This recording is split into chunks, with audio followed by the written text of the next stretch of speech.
In a time when Mondstadt was at its worst, when the animal god was asleep for many centuries, when freedom was forgotten, and slavery arose from the disgusting pride of the aristocracy, the nobles favored entertainment over its people. In an ironic twist of freedom, the once Temple of 1,000 Winds, which had been used to worship the animal god Barbatos and request his divine mercy and protection, was now used as an amphitheater for the satisfaction of the nobles, where they would pit slaves against each other for victory and slaughter. Within these fights was an unnamed gladiator, a slave to one of the aristocrats of the city, known as Eberhart of the Lawrence clan. The gladiator was to pay for his freedom through battles that he won, and battles he certainly did win. He was unmatched with his spear and sword, claiming victory after victory. He was recognized by his gladiatorial helm, a helmet adorned with feathers. To the zealous spectators, this helmet was a symbol of invincibility. The gladiator's legend grew immensely. None had ever stood a chance of survival before his spear and sword, be they human or monster. On each triumphant day, the gladiator would walk through the gates to a hero's welcome from an adoring crowd.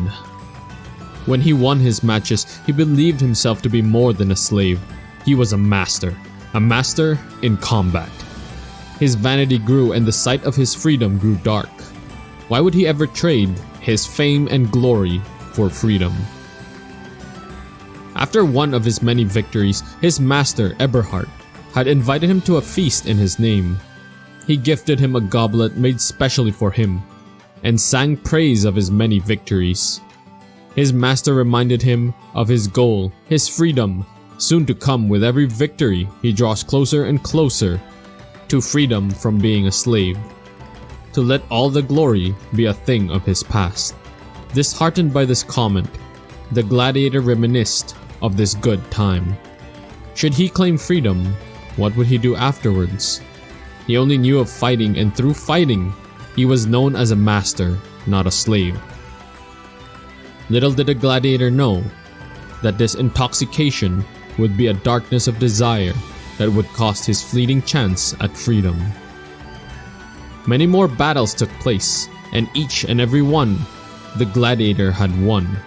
Ever growing stronger, he had crafted an hourglass for his battles. Before each of his battles, he would flip the hourglass, and as the battle ends and the crowd would cheer for him, the sands in the hourglass would still be flowing. His battles ended faster and faster.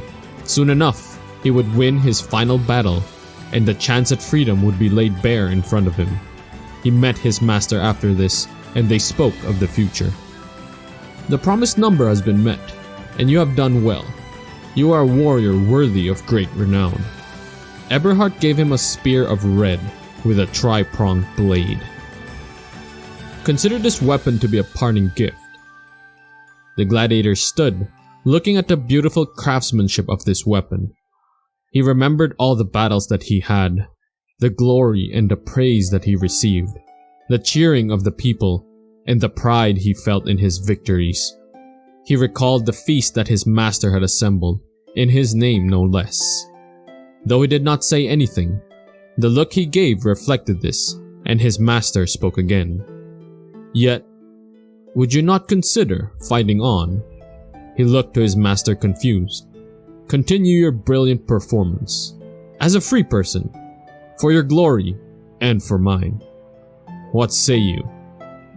Conflicted and unsure of his future, this seemed like a great offer at the time, to keep the glory but no longer be treated as a slave, to fight for someone who he had revered as kind. Reluctantly, he agreed. His master picked a flower from the garden and gave it to him.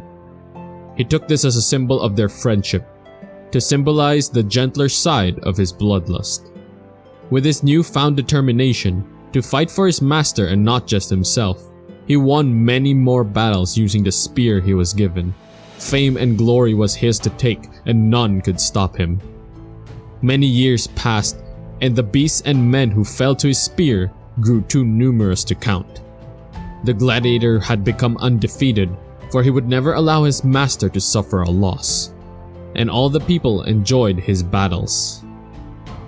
Eventually, the gladiator's master had one final battle for him, the battle that would settle everything. It would be a battle that would give their clan even more renown. His master would inherit even more respect. For while his master was indeed a noble, he was but an illegitimate child of his clan.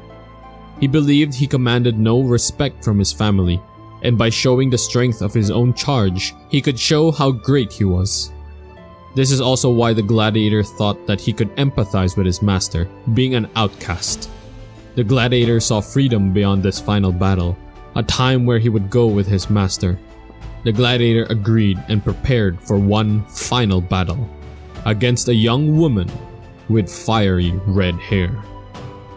The gladiator believed that his master had faith in him, that he would not lose this fight. The young woman stepped into the arena with her sword.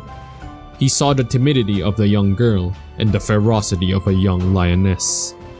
And from him the girl saw the unbreakable shackles of slavery and age that the gladiator wore. She felt sorry for him, as she knew he was free, yet shackled by the thread of lies.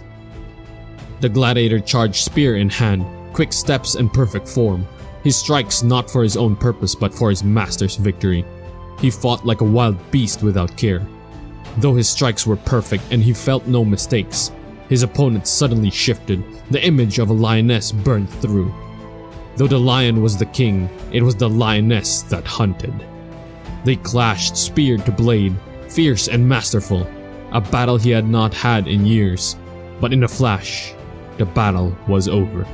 A sword plunged straight to the gladiator's heart. Silence pierced the stadium. Then cries and howls bursted in the crowd. The crowd that once had praised him, the crowd that once had glorified him, now called for his throat to be sliced like that of a slave. He had moments of life left, yet he could see and hear with perfect clarity. The young woman refused to humiliate him by execution and refused to plunge her sword into his throat, claiming that he is no slave but a free warrior. The gladiator felt sadness and regret. He felt sorry to have lost the battle and looked towards the master's seat. He whispered, "Eberhart, my master Eberhart, did my final performance please you?" But his master's seat was already empty, save for a wine goblet and silver platter toppled in haste. Only here did it dawn on him that it was not for his sake that his master was kind, but for his battles, for his achievements. Only here did he and the spectators realize that it was all a farce. His petty life thus far made no difference. His victories were hollow and empty. His freedom all but a lie in the eyes of his sly master. He would always be a worthless slave to him. At the moment he fell, he recalled a dream he had many years ago. A dream where he flew over a land of flowers.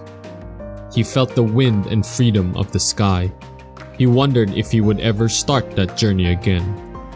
With the final breaths of his life, he looked upon the young woman and said, "At first I fought for myself, for blood and battle lust. But since a time I not know when, I have killed for my master. Only for the sake of others can we fight like wild beasts without care. Someone like you, who fights for her people and not for herself. Surely, you understand this as well." The young woman approached him, but before she could speak any words to him, he had already passed. She closed his eyes and left the arena. The woman was later known as the Lion-Toothed Knight, Vanessa.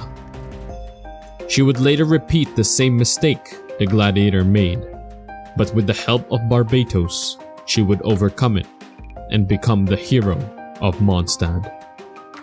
As for the slime master, he had committed other vile acts and laid ruin to his own family through schemes and betrayal.